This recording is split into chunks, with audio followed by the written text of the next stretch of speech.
Turner prefer to teach and board stuff. KFI live and everywhere on the iHeartRadio app.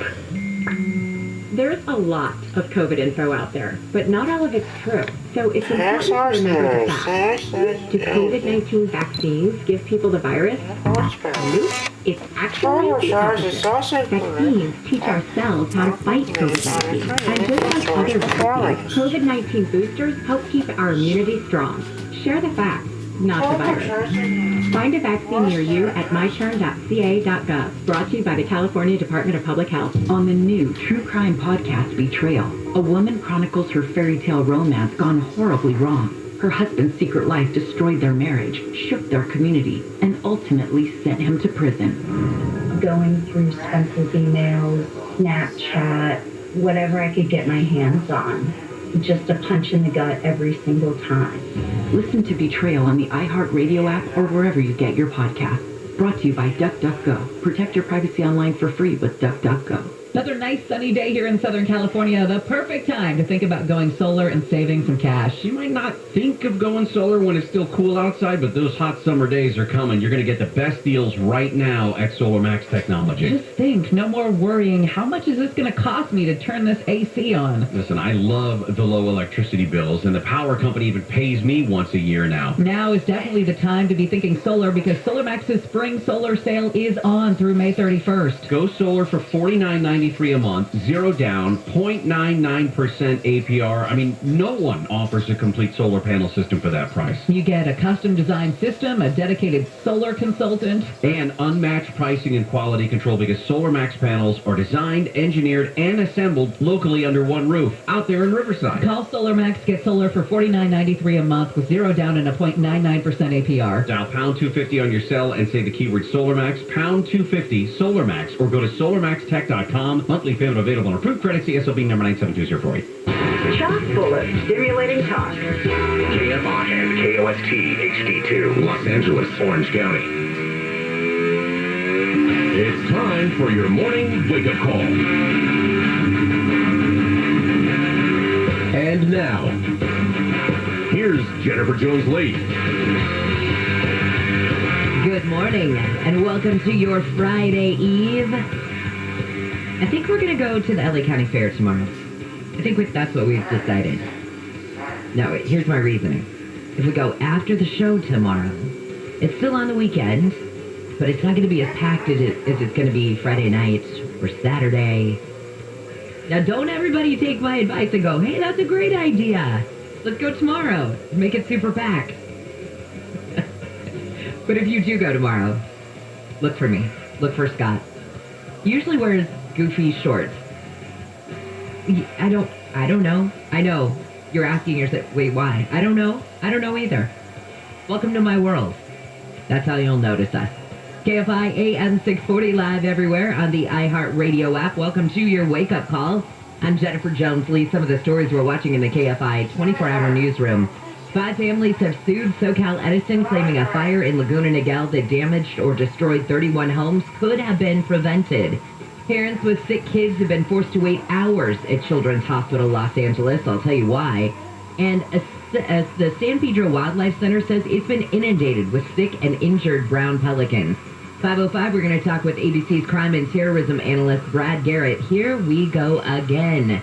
And we're learning more about the shooter in Buffalo and his lengthy manifesto and his surveillance months prior to the attack. So a lot of people are saying to themselves, could this guy have been stopped? He was dropping breadcrumbs for months along the way.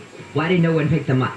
We'll talk about that in a second. But let's start with some of these stories coming out of the KFI 24-hour newsroom.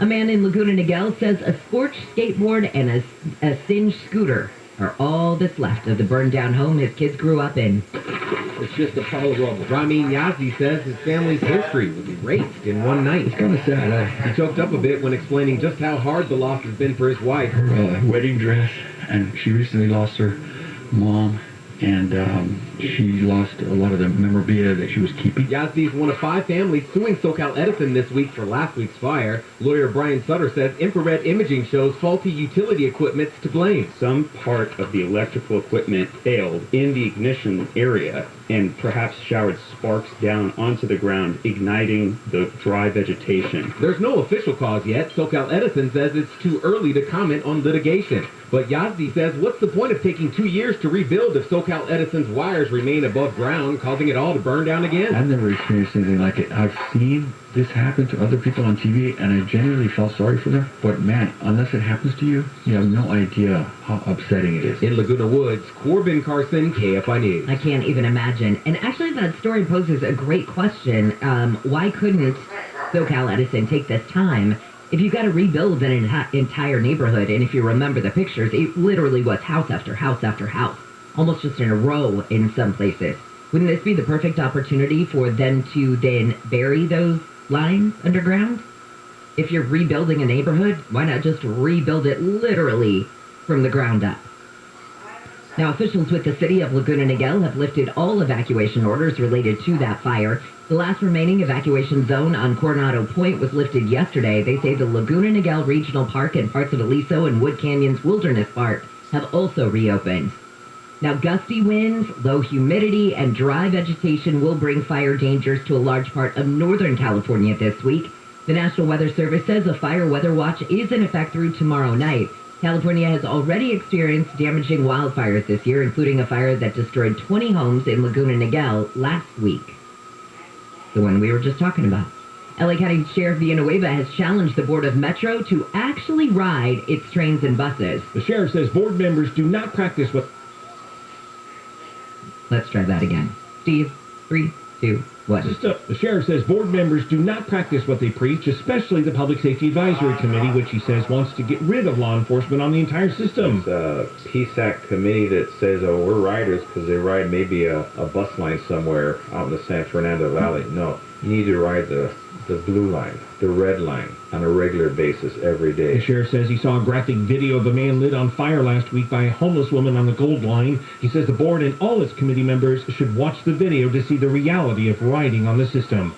Steve Gregory, KFI News. Well, parents with sick children have been forced to wait hours at Children's Hospital Los Angeles. The hospital says the longer lines and wait times are due to more patients coming in with respiratory and viral diseases, including the flu. Flu's back.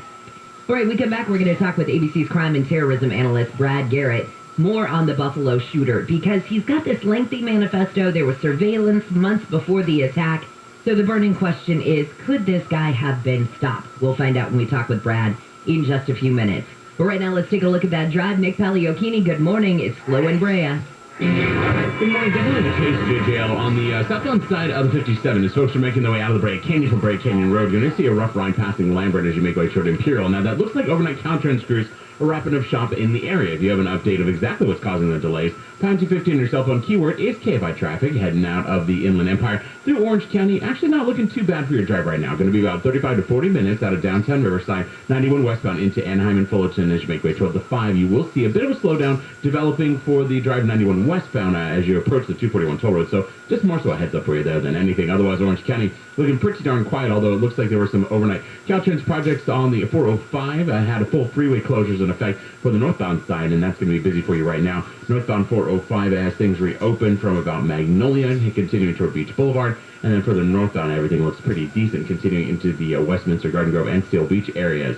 As you make your way through the San Fernando Valley, southbound side of the 405, out the 118 out of Mission Hills, through West LA toward the 10, about 18 to 22 minutes for you there. KFI and this guy helps get to there faster. I'm Nick Paliocchini. We'll get to Brad Garrett as soon as we get in contact with him. But let's get back to some of these stories coming out of the KFI 24-hour newsroom. New projections show enrollment in LA public schools is expected to drop by nearly 30% over the next decade. The projections were presented to the Board of Education Tuesday. Enrollment's been dropping since peaking at about 737,000 students 21 years ago. The current K-12 enrollment is 430,000. The superintendent says the trends of declining enrollment are unstable funding and unsustainable. The LA County Sheriff's Special Victims Bureau says it's looking for information about a teacher suspected of sexually abusing 2 girls at a middle school in Norwalk. Authorities say one of the girls was 12 at the time of the alleged abuse. Scott Wallen was arrested last week on the campus of Los Alisos Middle School. Police in Montclair have arrested a 16-year-old boy, this story is horrific, for allegedly stabbing a female classmate in the head. The attack happened yesterday afternoon as the girl was walking home from school. Police say the boy came up from behind her, stabbed her in the head, and then when she turned around to face her attacker, he stabbed her several more times. Witnesses were able to grab a hold of the boy until cops arrived. The girl was taken to the hospital. She's expected to make a full recovery. She got stabbed in the head and then stabbed a few more times, and she's still going to make a full recovery. God bless her. Well, police, San Pedro Wildlife Center, that is, says it's been inundated with sick and injured brown pelicans. Officials with the global conservation group Bird Rescue say many of the birds have been unable to find food. Some pelicans have arrived at the center that's pierced by, or they've arrived, at the facility, then they've been pierced by multiple fish hooks. Others have been hit by cars. All right, let's say good morning down to ABC's crime and terrorism analyst, Brad Garrett. So, Brad, here's the big question. Could the Buffalo shooter have been stopped? I feel like he left breadcrumbs along the way, and we either didn't notice them, or we missed them, or is this just all too common a scenario?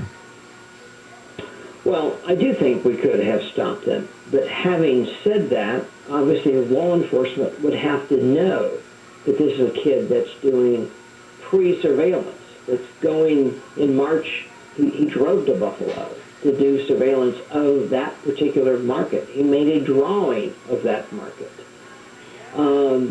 He started acquiring body armor. Now, none of these things are illegal, right? But who knew that he was doing those things? It's pieces of information like that, particularly when these guys go from fixation to planning, that they have to take so many steps of buying body armor, of acquiring more weapons. And clearly, he's talking about some aspects of this online. Now, granted, he's probably talking to people that are like-minded, not people that are going to be mass shooters that have the same level of hate that he does. And so the odds of them coming forward are not high, obviously. But there's other these people around him. His parents. What kids did he associate with locally in the small town that they lived in New York? All of those are breadcrumbs, to use your word, that law enforcement could use to at least confront him.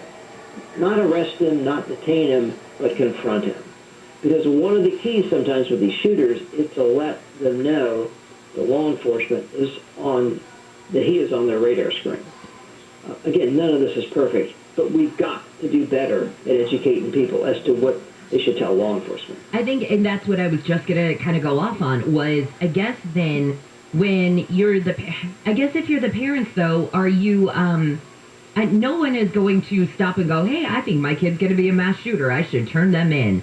But it's the things that start getting weird when your son brings in some big bag and you say to him, hey, what's in the bag, kid? And he says, nothing, Mom, or none of your business, or, whatever. Those are kind of the things that you would start to think might raise the hair on the back of somebody's head. No doubt. I mean, let's look at this from the standpoint of that we don't have computers yet. That when kids go to places after school, the kids that they associate with, parents many times got in the middle of that and still get in the middle of it, obviously. You have to do the same thing online. Now, granted, a lot of parents are not computer literate enough to maybe monitor what their kids are doing, but they need to figure that out. They can put all sorts of blocks on their kids' computers, in particular if they're paying for them. And so it really requires energy by families to check and see what they're doing online. Now, I realize it's easier for me to say and harder for others to do, but there would have been a ton of breadcrumbs just in what he was saying online that could have gotten law enforcement more interested in him. Every one of these steps where you have law enforcement potentially being able to come forward or at least confront somebody is another great possibility of maybe stopping him. What do you think, too? I know that the parents, one of their defenses that I read, and I can't remember where I read it, but they were saying that they feel like it was partly the pandemic to blame for their son spending so much time online that he had nothing else to do, and that it was there that he started learning more. He kind of got indoctrinated into this, hate circle kind of, and that that was to blame for it. Have you heard that in other cases? That's the first time I've kind of heard of the pandemic defense. Well, to a certain extent, but that just doesn't work at all. That means that you're not responsible. You, the parent, are not responsible for what your kid is doing. Now, if he's an adult and not living at home, I suppose you could say that, yes, that maybe is a major influence to take him from fixation to planning. But you can't use that as an excuse, in my view.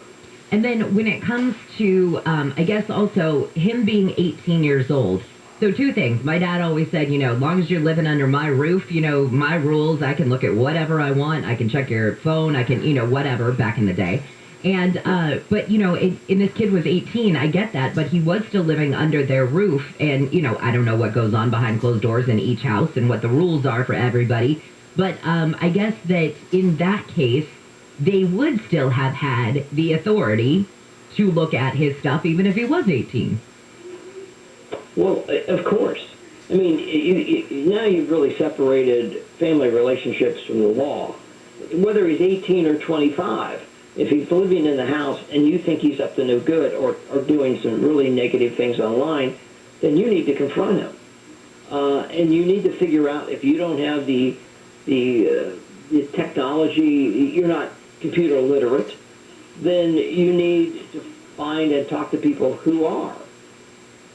This kid needed to be stopped on so many levels, and he was allowed, it looks like to me, just to run wide open, travel wherever he wanted to, order whatever he wanted to, apparently, acquire, weapons whenever he wanted to. And he could buy them legally because he was 18 and he didn't have a record. Right. But all of these are steps, Jennifer, where somebody's got to come forward, and a lot of them won't amount to anything, but what you're trying to do is really stop one shooter at a time. All right. Brad, thank you as always. I appreciate it. You're welcome. Take care, Jennifer. All right, thanks. See you later. That is ABC's crime and terrorism analyst, Brad Garrett.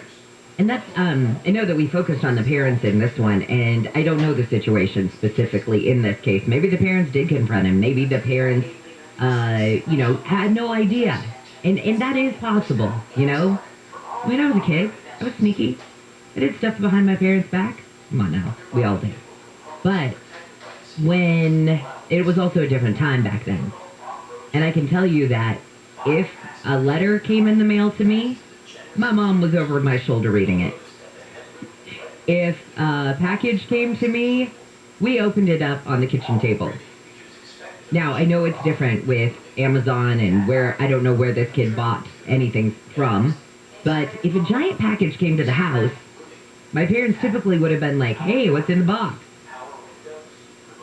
Again, this is passing judgment in an area that I don't know because I don't know how involved the parents were, but let's say that you kind of have two sides to this coin. Either they weren't involved at all and didn't think anything of what their son was doing, which could have been the case, or did they turn a blind eye? Were they not that involved in his life? I don't know. But this is one more. How many times have I said, this is another time when I'm glad I'm not a parent because I don't know how you guys do it. So, not fair for me to be Monday morning quarterbacking what any parent does. I get that. But at the same time, I do think that it's something we have to think about. All right, when we come back, we're going to talk with ABC's Jim Ryan. The Governor's Highway Safety Association's new report on fatal accidents estimates there were almost 7,500 pedestrians hit and killed by drivers last year. That's the most in a single year in 4 decades, but the big surprise in this survey comes when it comes to the age of the victims.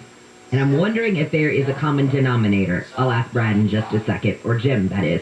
All right, let's take a look at that drive. Nick Paliocchini, let's go to the 134. Just minor problems this go around, Jen, on the eastbound side as you're making your way towards San Fernando Road. So just past the 5, getting into the Glendale area. It is a crash blocking middle lanes, at least for the time being, not looking too bad for you heading eastbound along the 134 as you come away from the 5 if you're encountering otherwise. Found 250 on your cell phone, keyword Kfi traffic, starting to get a little busier for your drive out of the Inland Empire, heading toward Orange County, westbound side of the 91. Going to be patchy for your drive this go around. Out of Riverside from before La Sierra, those delays continue toward the 241 toll road. Further westbound on the 91, though, looks pretty decent continuing through Yorba Linda and Anaheim Hills toward the 55. KFI and the Sky helps get you there faster. I'm Nick Paliocchini. I never appreciated what I had growing up. In short, I was an ingrate. Hello, I'm John Okoyan, founder of Rooter Hero Plumbing. I used to take everything for granted. I assumed my father would live forever. He didn't. When I only got one Christmas gift, I threw a tantrum. And when things didn't go my way, I wasn't pleasant to be around. Today, I keep a gratitude journal. I'm grateful for my family for the love they give me, my successes, and my failures for the lessons they teach me. I'm also grateful for my team for the 5-star service they provide our customers. Spring is a time of rebirth. Rooter Hero encourages you to show gratitude this month and walk your life filled to the brim with joy. One other thing I'm grateful for is you, our customer. As usual, Rooter Hero Plumbing will cable your drain for only $77. Call Rooter Hero Plumbing at 866-DRAIN-77. That's 866-DRAIN-77. Thank you. Everybody needs a hero. 102-8886. This report is sponsored by BeWaterWise.com. We're in a drought, so it's time to go that extra mile to save water. Try using a broom instead of a hose to clean hard surfaces, like your driveway. This is how we save water. For water-saving tips and rebates, go to BeWaterWise.com. Hey, this is Lincoln Kennedy, 3-time Pro Bowler. Here's what's trending on the iHeart Sports Network. Presented by Blindstar. The Dodgers finished their 4-game sweep of the D-backs thanks to a 4-run 4th inning. They won 5 straight and hit the road tomorrow to take on the Phillies. The Angels forced extras thanks to Jared Walsh's 9th inning blast, but were swept by the Rangers to wrap up their road trip. They host the A's tomorrow. And the Chargers broke ground on their new El Segundo headquarters yesterday. It's slated for completion in the summer of 2024. I'm Misty Jordan. Need new blinds or shades? Blindstar.com offers custom-made blinds, shades, and shutters shipped directly to you at prices less than big box retailers. Blindstar blinds are easy to install and guaranteed to fit. And right now, save 45% off any order. Just use code RADIO at checkout. Blindstar.com. If you bought or leased a vehicle after 2015 and you've gone repeatedly back for a car repair to no avail, your car may be a lemon. Let me introduce you to the Knight Law Group. They'll help you get rid of your lemon and get your money back and nothing out of pocket. Call the Knight Law Group for a free consultation. Call 844-43-LEMON, 844-43-LEMON, or visit knightlaw.com. That's Knight with a K. That's knightlaw.com. Paid spokesperson. Every case is different. Results vary. Courtesy of Roger Kiernos, Knight Law Group, LLP. Contractor license 1023790. When we install your new Gettle AC, Digital Duncan will tell us how to adjust 22 different things so that you get 100% efficiency. That's Kim's oldest son, Duncan. Hi. Named after his granddad. But I'm not a polymath. I'm just a regular math. We've got your new AC and we're ready to install it. Kenny anticipated those supply chain problems and built a bunch of new Gettle systems before the prices jumped up. Buy a new Gettle today and we'll install it tomorrow. Gettle, G-O-E-T-T-L. Hey all, it's Dean Sharp. Are you looking to sell your home in 2022? Well, congratulations. That's a big deal. For most of us, it's the biggest deal of all. So let's make sure you get everything out of it that you can. Before you get ready to list, make sure you call the good folks at Revive. Revive's business is to maximize your home's sale value. How? By guiding you through market-critical upgrades before you sell. It's like flipping your own home, except Revive fronts the cost and guarantees the result. Yeah, you heard me right. No money out of pocket and a higher selling price guaranteed. You can list higher and sell faster in just a few short weeks. In fact, the average homeowner sees $160,000 in additional profit. This is a no-brainer. Revive has created an easy, stress-free way to maximize your greatest asset, your home. So are you thinking about selling? Well, you can settle or you can see what's possible. To get started, visit iloverevive.com. That's iloverevive.com. On the podcast Not Lost, embark on a journey to all the destinations on your bucket list. From Mexico City to Montreal, as strangers become new friends, drinking, dancing, and eating their way through each episode.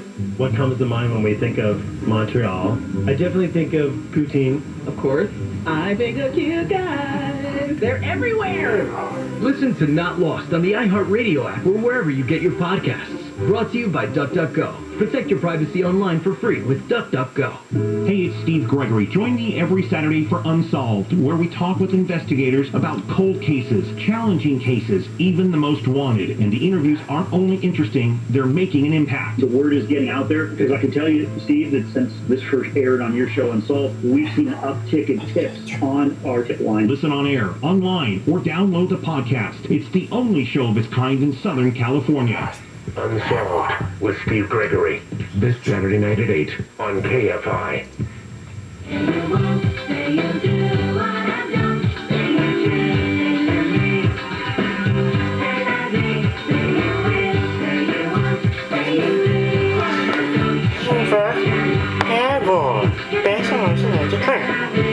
KFI AM 640 live everywhere on the iHeartRadio app. This is your wake-up call. I'm Jennifer Jones-Lee.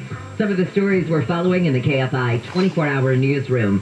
5 families have sued SoCal Edison, claiming a fire in Laguna Niguel that damaged or destroyed 31 homes could have been prevented. SoCal Edison so far has declined to comment, and official cause has not been given. Finland and Sweden have applied for membership in NATO, but Turkey says, nah, not going to let them join. Earlier this week, Turkey accused Finland and Sweden of harboring people the country views as terrorists.